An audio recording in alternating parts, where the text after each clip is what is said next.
James Reid, maraming natutunan kay Kathryn Bernardo sa kanyang pagbabalik acting. Magsisimula na nga sa September ang comeback ni James Reid sa teleserye. Dito ay katambal niya for the first time ang ex ni Daniel Padilla. Sinabi ni James na marami siyang natutunan kay Kathryn at Direk Cathy. Isa na nga rito ang pagiging hands-on ni Kathryn sa kanyang trabaho.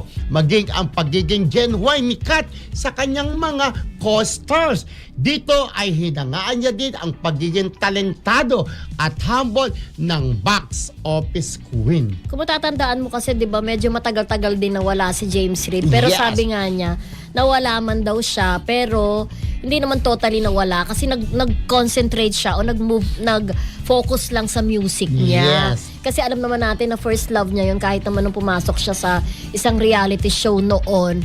Talaga naman ang Singing. singing katulad ni Hit, 'di ba? Hornales, kino-compare nga silang dalawa. Singing talaga ang gusto niya pag-compose ng song, ganon. Pero syempre, aminado siya na na-miss din niya yung acting. Kaya parang nung nagbalik daw siya, Kuya Romel, medyo nanganay siya. Mabuti na lang at very supportive sa kanya si Direk at saka si Kathryn na talagang gina-guide siya. Ganon. Ito yung first time na nagkatrabaho sila sa isang serye, di ba? Na parang actually, ito parang isang malaking karangalan din siyempre kay James Reid na bukod kay Lice, kay Nadine at puro yun lang dati si Nadine ang kapartner niya. Ito nabigay siya ng pagkakataon na may partner sa isang superstar na si Kathryn Bernardo, di ba?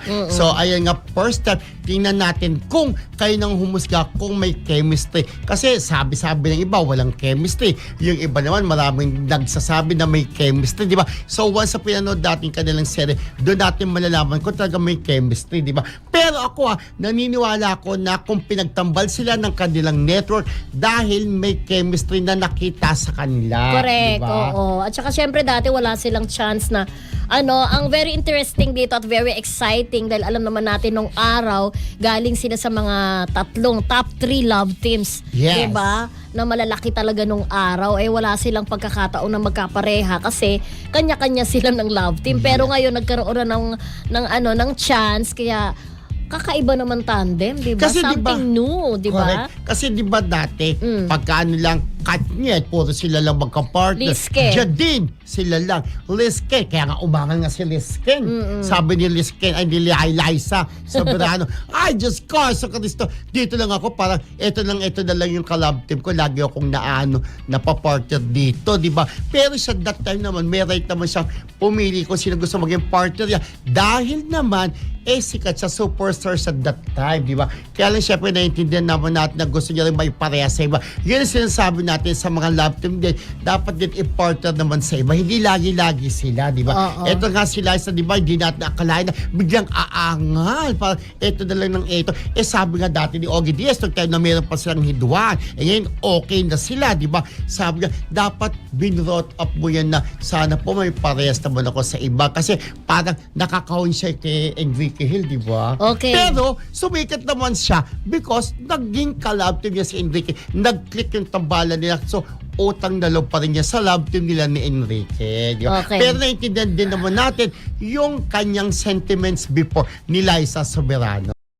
Marami talagang netizens ang natuwa at naging interesado sa naging pahayag ni James Reid tungkol sa mga natutunan niya kay Kathryn Bernardo sa kanyang muling pagbabalik sa pag-arte. Magandang senyales ito na kahit matagal nang nasa industriya si James, bukas pa rin siya sa growth at pagkatuto mula sa kapwa-artista. Ipinapakita rin nito kung gaano karespeto si Kathryn bilang isang actress dahil kahit mga kapwa niya artista ay aminadong may natututunan sa kanya pagdating sa professionalism at dedication sa trabaho.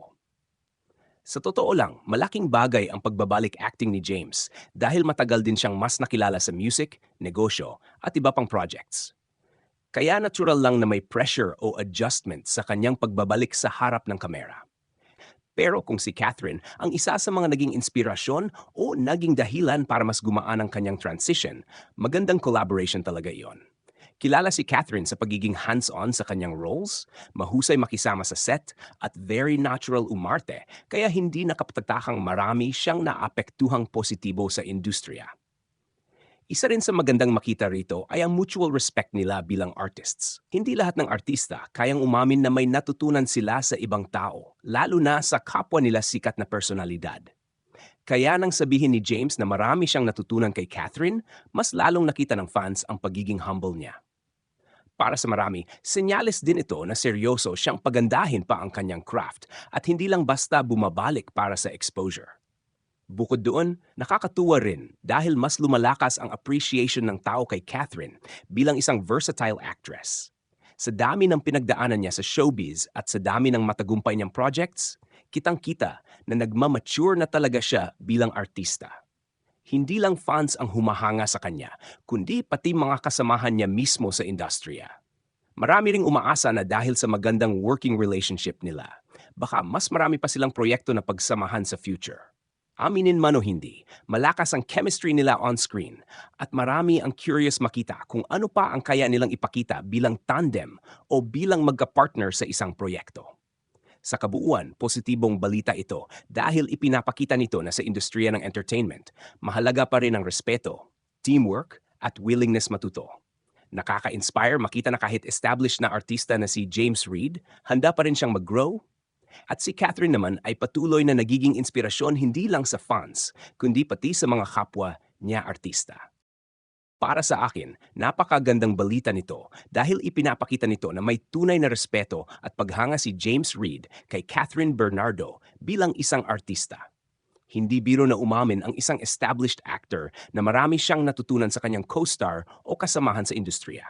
Ibig sabihin, nakita talaga niya ang professionalism, dedication at husay ni Catherine sa trabaho. Magandang makita na kahit matagal nang nasa showbiz si James, hindi pa rin nawawala ang pagiging open niya sa learning at improvement. Isa itong magandang mindset para sa isang artista dahil sa entertainment industry, mahalagang patuloy kang nag-grow. Ang pag-amin niya na may natutunan siya kay Catherine ay nagpapakita rin ng humility at maturity niya bilang actor. Samantala, lalo namang tumitibay ang reputasyon ni Catherine bilang isa sa pinakamahusay na aktres ng kanyang henerasyon. Kilala siya sa pagiging natural umarte, disiplinado sa trabaho, at mahusay makisama sa set. Kaya hindi nakapagtaka kung bakit marami ring kapwa-artista ang komportable at inspired kapag nakakatrabaho siya. Isa rin sa magandang epekto ng balitang ito ay mas na-excite ang fans sa posibilidad ng mas marami pang projects para kina James at Catherine. Kapag may magandang samahan at healthy working environment ang dalawang artista, mas gumaganda rin ang chemistry nila on screen. At iyon ang gustong-gusto makita ng mga manood. Bukod sa kilig o excitement ng fans, may magandang mensahe rin ang balitang ito. Kahit gaano ka nakasikat o katagal sa industriya, mahalaga pa rin ang pagiging humble at handang matuto sa iba. Naka-inspire makita na parehong nagbibigay ng positibong energy sina James at Catherine sa isa't isa bilang professionals.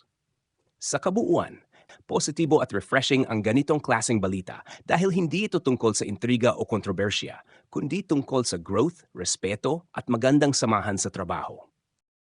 Ang balitang ito tungkol kay James Reid na nagsabing marami siyang natutunan kay Catherine Bernardo sa pagbabalik niya sa acting ay isang magandang halimbawa kung paano gumagana ang respeto at professional growth sa loob ng showbiz industry. Sa isang banda, makikita rito na hindi hadlang ang kasikatan o tagal sa industriya para matuto pa rin ang isang artista. Si James Reid ay matagal nang kilala bilang singer, actor at producer. Pero ang pag-amin niya na may natutunan siya kay Catherine ay nagpapakita na bukas pa rin siya sa pag-unlad ng kanyang craft. Sa industriya ng pag-arte, hindi sapat ang talento lang. Kailangan din ng constant learning, observation at adaptability. Kaya, kung may artista man siyang nakitang may discipline at consistency na nagbigay sa kanya ng bagong perspective, malaking bagay iyon sa kanyang pagbabalik sa acting. Sa kabilang banda, lalo namang pinapatibay nito ang pangalan ni Catherine Bernardo bilang isa sa pinakarespetadong aktres ng kanyang henerasyon. Hindi na bago na purihin siya ng fans, pero mas may bigat kapag kapwa-artista ang nagsasabing may natutunan sila sa kanya. Ibig sabihin, hindi lang siya mahusay sa harap ng kamera, kundi mahusay din siyang katrabaho sa set. May professionalism, focus at malinaw na dedikasyon sa bawat role na ginagawa niya. Kapansin-pansin din na sa ganitong klaseng pahayag, lumalabas ang importansya ng work ethic sa showbiz. Hindi lang ito tungkol sa fame o popularity, kundi sa kung paano ka magtrabaho araw-araw. Kung si Catherine ay naging inspirasyon kay James, maaring ito ay dahil sa consistency niya sa pagganap, pagiging prepared sa bawat eksena, at seryosong pagtingin sa kanyang roles. Ito ang mga bagay na madalas hindi agad nakikita ng audience pero ramdam ng mga kasamahan sa trabaho. Isa pang mahalagang aspeto ng balitang ito ay ang mutual respect. Sa industriya na madalas inugnay sa intriga at rivalry, nakakatuwang makakita ng mga artista na bukas magbigay ng papuri sa isa't isa. Hindi ito tungkol sa kompetisyon, kundi tungkol sa pagtaas ng antas ng trabaho ng bawat isa. Kapag ganito ang mindset ng mga artista, mas nagiging healthy ang working environment at mas nagiging maganda rin ang quality ng projects na napapanood ng publiko. Para sa fans, natural na nagiging exciting din ang ganitong balita dahil nagbubukas ito ng posibilidad ng collaboration o mas maraming projects na pagsasamahan ng dalawang artista. Kahit wala pang opisyal na proyekto, ang ganitong klase ng positive interaction ay nakakadagdag ng anticipation at curiosity kung paano sila magtatrabaho kung sakaling magsama sa isang pelikula o serye. Sa kabuuan, ang balitang ito ay hindi lang simpleng fan moment o kilig update. Ito ay patunay na sa likod ng kamera, may tunay na proseso ng learning at respeto sa pagitan ng mga artista. Ipinapakita nito na kahit gaano ka nakalayo sa career mo, laging may bagong matututunan at minsan ang inspirasyon ay manggagaling mismo sa mga taong katrabaho mo araw-araw. At sa kaso ni James Reid at Catherine Bernardo, malinaw na parehong may dala silang kontribusyon sa industriya, isa bilang patuloy nag-i-evolve sa kanyang craft at ang isa naman bilang consistent na benchmark ng professionalism at acting excellence. May ilang dagdag pang anggulo na pwedeng tingnan sa balitang ito tungkol kay James Reid at Catherine Bernardo. Lalo na kung susuriin natin ito hindi lang bilang simpleng fan update, kundi bilang bahagi ng mas malaking larawan ng showbiz industry. Una, makikita rito kung gaano kahalaga ang influence sa pag-arte. Sa creative industries tulad ng acting, hindi lang sariling karanasan ang basehan ng improvement. Malaki ang epekto ng nakikitang work ethic ng ibang artista. Posibleng ang nakitang approach ni Catherine sa pag-arte, maingat sa detalye, emotional depth at consistency sa performance, ay naging reference point ni James sa kanyang pagbabalik. Ibig sabihin, kahit hindi direktang mentorship, nagkakaroon ng silent learning sa set kapag nakikita mo kung paano magtrabaho ang ibang veteranong artista. Pangalawa, interesting din ito sa usapin ng career evolution. Si James Reid ay kilala sa transition niya mula teen actor hanggang music artist at producer. Ang pagbabalik niya sa acting ay hindi simpleng balik trabaho lang. Ito ay parang reintroduction ng sarili niya bilang aktor sa bagong stage ng kanyang career. Sa ganitong proseso, natural na may mga taong makakatulong sa paghasa ulit ng craft niya at isa nga si Catherine na naging halimbawa ng strong acting presence sa henerasyong ito.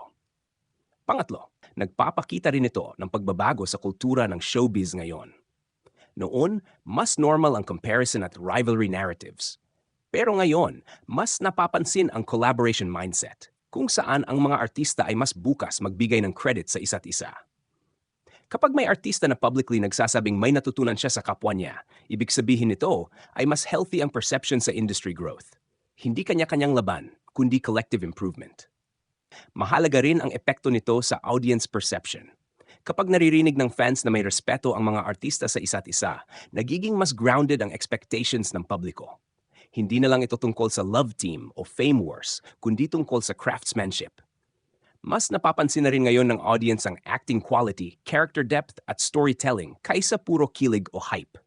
Dagdag pa rito, nakakaapekto rin ito sa future opportunities.